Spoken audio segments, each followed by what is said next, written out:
Hey, welcome again, folks, and thanks for all you people who are subscribed. And I really appreciate you.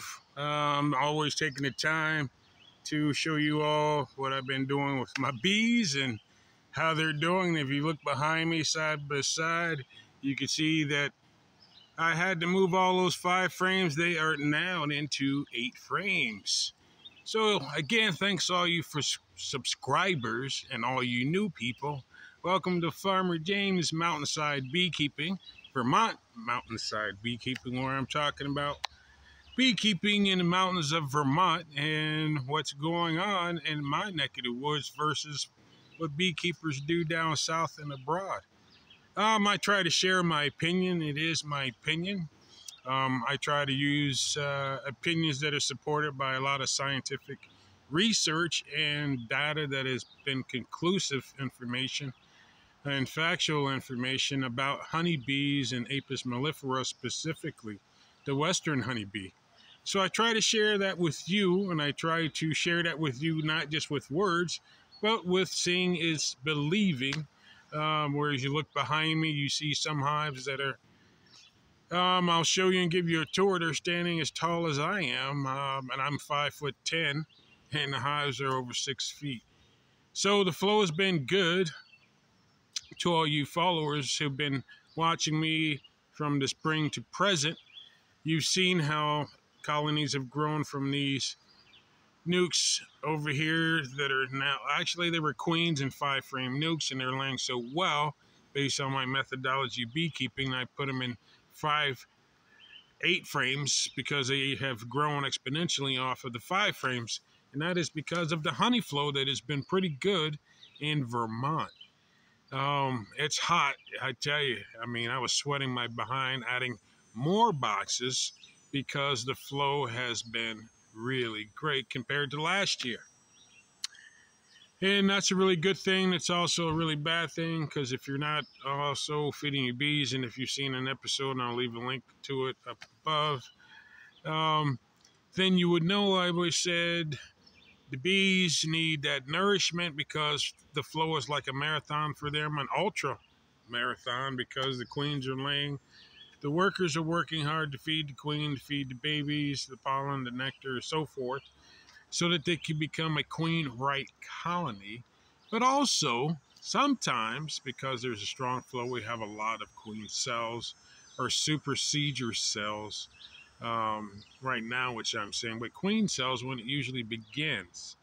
And usually you could validate that, and that's just my opinion based on my beekeeping experience and what I've seen, and also what other beekeepers have shown you folks on YouTube. But share your opinion. Leave your comments down below and let me know if I'm, going down the right path or going down that right, or let's say rabbit hole about what my methodology has predicted about the queen cells and supersedure cells. And right now, as we're coming on a little bit of the downward, and again, if you look behind me, you may see some of the bees and their activities. You may see some of the bees flying over there as well, or just behind me, and you can see how, oh yeah, all the way over there is that double nuke system, and we'll get a close-up of that and show you how the flow has been really having me work in this heat, because the heat is, man, keeping the bees working, and that means it's keeping me working. So, yes, I'm looking for queen cups to see if they primed them to become cells. And if they're cells, at this time of year, I don't want them because we are July 17th, folks. It's 88 plus degrees, humidity's crazy, but we have a storm on the horizon that's going to drop the temperature Friday evening into the 50s. Crazy. So the last nights have been in the 70s. High 60s, so the bees have really just been waiting for darkness to stop flying. So as soon as the daylight returns, which has been very early, I'm out here with my lovely 4-legged, and the bees are flying. So that's like 7:30 in the morning. They're like flying hard for that flow because it's out there. Not a lot of pollen, and I'm seeing that in the hives. Yes, the hives are growing exponential, but I have lost some queens through supersedure, or I'm just not sure. Leave your comments if in below. Let me know if you've lost queens or you're requeening, or if that's just what you do this time of year based on your beekeeping uh, needs or experience with beekeeping and what you want out of beekeeping. I'm an apiculturist, so I do a lot of studying. I do a lot of writing. I'm writing column. Um, I am also studying Cornell Master Beekeeping, as well as involved in Dr. Robin Underwood's Dude program that talks about drones specifically. And I've learned a lot, folks, about drones and the importance of drones.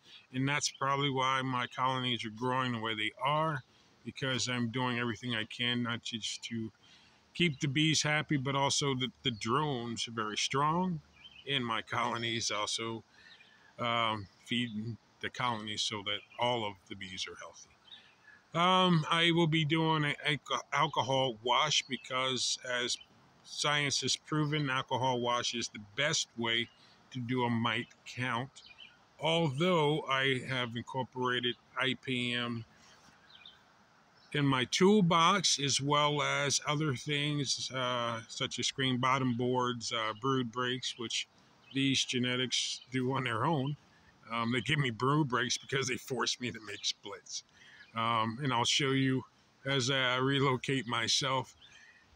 Yeah, that's what's happened because I've had to break down and use some of these large hives that have survived the winter as a resource hive. What does that mean?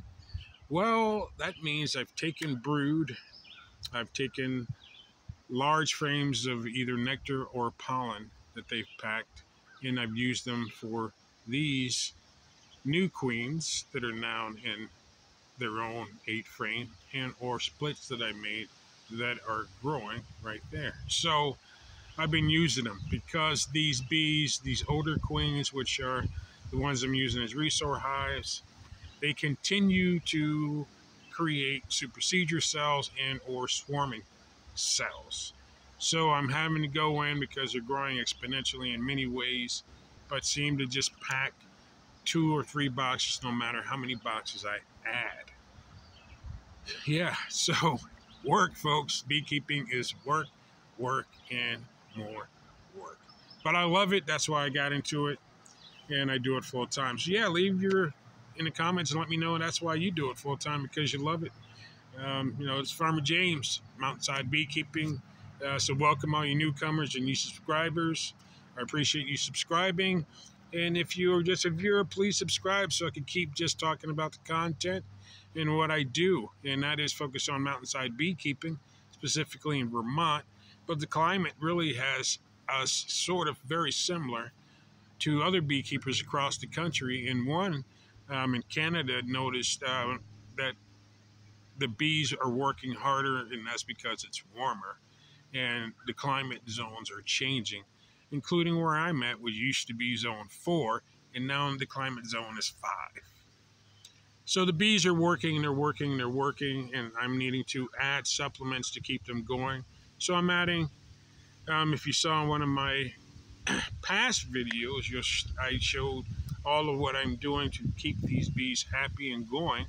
And I do the supplement feed, and I do an additive of the Ultra Bee powder, pollen powder, and I've been giving it to these large colonies, small colonies, all of my colonies, because the pollen flow is weighing down, but the nectar flow is still here. But I need more brood because I want my colonies growing strong and growing upward so that I have great colonies going into winter.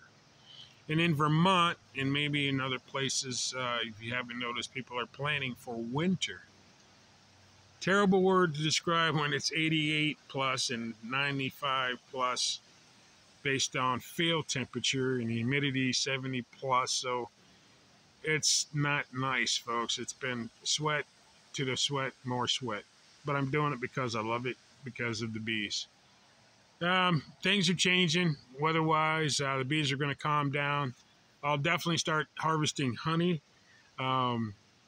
because I need to. As we walk around the yard and I start talking, you'll see how things are changing in the bee yard. And you can pretty much see that based on the colonies and how they're growing. And you can see that, like I said before, I have colonies that are and have grown exponentially. Then also have colonies that are where that one is the one that I broke down and I made splits because it's been a pretty active hive. So I basically have taken that hive apart and I've made that hive into splits, but those splits didn't work out, so I'm done. So I'll bring those bees back, and that colony I will break down and fuse with these bees here because they are doing well. That one there I also made a split with because it was growing and it was acting crazy. And the one on the end in this front row is just growing, but not growing like I want. So the one in the middle is the only one doing really, really fantastic. But all of them are getting the same thing. So it's not like one is getting more than the other. So I'm giving them all the supplement feed. And also I'll give them some of the complete spray from Dr. Carlson. And I'll mix it with Hive Alive so that they can get whatever they need in between these crazy rainstorms that we've been getting. And so that's what I've been trying to do in between the flow of the bees and so forth and so on. So the honey flow has been great. I've been getting honey. You can see some of these boxes I've had to add supers. Okay, so then some boxes I have just left alone because the bees are still growing. This is a new queen right there from a split. So over the last few days, I've just been busy working with bees, making splits of bees, also introducing queens, new queens that I've gotten from California. The new queens are queens that I'm hoping will grow into these major hives that you see there, and that hopefully these major hives will become my production hives and or my resource hives. So you can look and see where I have some colonies like this one that's on the end behind me. Yeah, let me get better. So that colony there, folks, the very top box, okay, I will be taking off of those deeps. Okay, so I'll be taking off that super. I'll be taking off a super because they are super duper and they're very active and they're very busy because the flow has been great as far as the nectar. Oh, let me fight through these elderberries. But again, I've been adding a supplemental powder, a supplemented feed to these bees because that's what they've been needing. So I've been making sure I've been adding it to my bees and helping them grow because they are not getting enough pollen, in my opinion. So that's why you see these double neeks, these are the package bees. And you could see how these package bees are now in the towers they wore. I just left that as a reference piece, that deep there, to give you an idea, folks. So yes, you can do bees as tight as you can do bees. I do have entrance reducers, except on now I'm just allowing them to do their thing because they're working hard. As you can see, they just keep bringing it in because it's really, really strong. The sumac is now finishing, but we have basswood, and then, hey, it's not even fall. Goldenrod is beginning, that summer goldenrod. Also, we're going to be getting the knotweed coming soon, along with full goldenrod and all the other wildflowers and plants. So, yeah, folks, you can see what's going on in the apiary. Seeing is believing. So, it has grown As you can see, the bees are growing. The double nukes are very, very active. So you can see the activity of the honeybees. They aren't slowing down. They're showing exactly what they're doing, which is gathering that nectar. This back row are bees that have really been a challenge to manage. So I've been really just adding deeps and having them work on foundation and then maybe harvesting a super. But these bees are overwintered bees. I may have said they were splits, but they're overwintered nukes I bought from a Vermonter on the other side of the mountain. But they're not working out in the same kind of ways that these package bees are my overwintered nukes there in the background, which I've added either a deep or a super. So yes, welcome to Farmer James Mountainside Beekeeping, folks. Like, subscribe, comment, let me know what you think. I keep my bees this kind of tight. I keep entrance reducers on them. Doesn't really interfere with anything I got going on. I try to manage them on that system of where I'm introducing that, and you can see how my corn has grown. And today I was just weeding and trying to catch up because I'm caught up on all the boxes I wanted to add to these major colonies. And you just passed the double nukes and all of that, so you could see that I am as active as they are active. So my method has been, as it always has been, and that is to keep their nutrition high. Oh, sorry for the bounce around. To keep the nutrition high so that the bees could have what they need. I think it shows in the results. Again, this row here are basically my resource colonies where I've used them to make splits and or taken brood from them. So yes, I fed them that splits.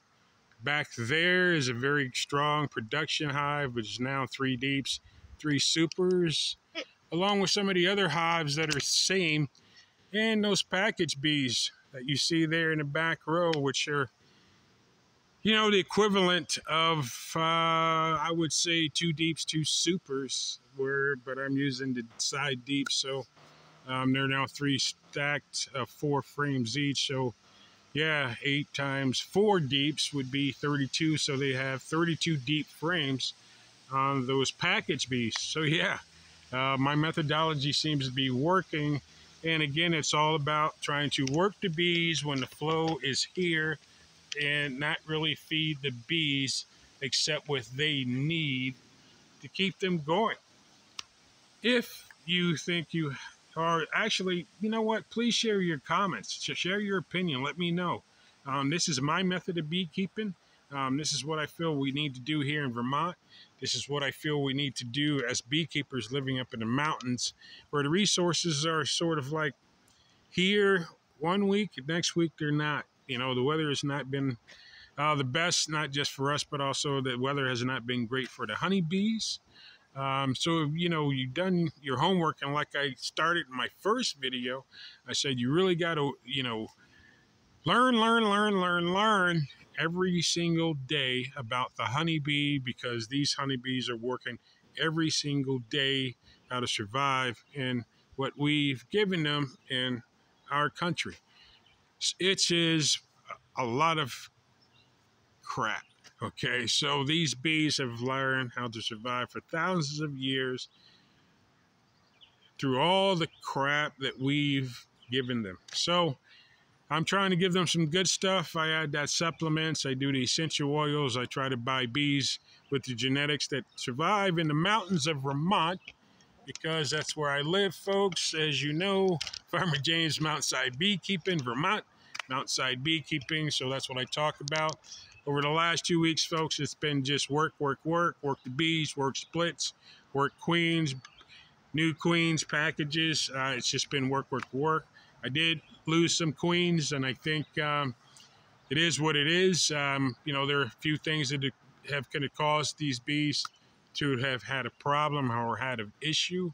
I definitely wanted to show you what I do in the hives, just because I've been busy in between the weather, the school, all of that. It's been a challenge, but also you could see in the work that the bees have grown. Like, subscribe, comment. Let me know what you think. Farmer James, Mountainside Beekeeping. Trying to do it the natural way, trying to do it the way that, I keep learning, which is good for the bees. Because what is good for the bees will be good for all of us, and most importantly, for them. Farmer James, Mountainside Beekeeping. Like, subscribe, please comment. Let me know your comments. Like, good or bad comments. Just let me know what you think. I've added deeps out. Also, P.S. Up here, because of that different flow, I have done, and I will suggest to you all, folks, is that check that bottom brood. I know people have said, oh, don't worry about it. But look, if I used that advice, I would be in more trouble. The queens have stayed in these upper boxes, avoided the bottom, unless it's just a single deep. So long story short, I can understand the methods of that single brood system. But nonetheless, folks, check that bottom deep, and I've had to manipulate frames to get them to go down to work those boxes. So yes, they are working hard. I will be harvesting honey next week because humidity will be gone from Vermont for a few days. Things will be dry for a few days. The humidity will be gone from 70% to 40-something%. So perfect harvesting weather for this honey. I'll probably be harvesting mini supers and some deeps and then throwing it right back on so that they could clean them, get them ready before the dearth. If we do have one, we haven't yet. We haven't had a dearth yet. The flow has been great this year. The trees are the basswood, the black locust. It was just fantastic in my area of central Vermont. So yes, like, subscribe, comment, folks. Farmer James, Mountainside Beekeeping. Be well.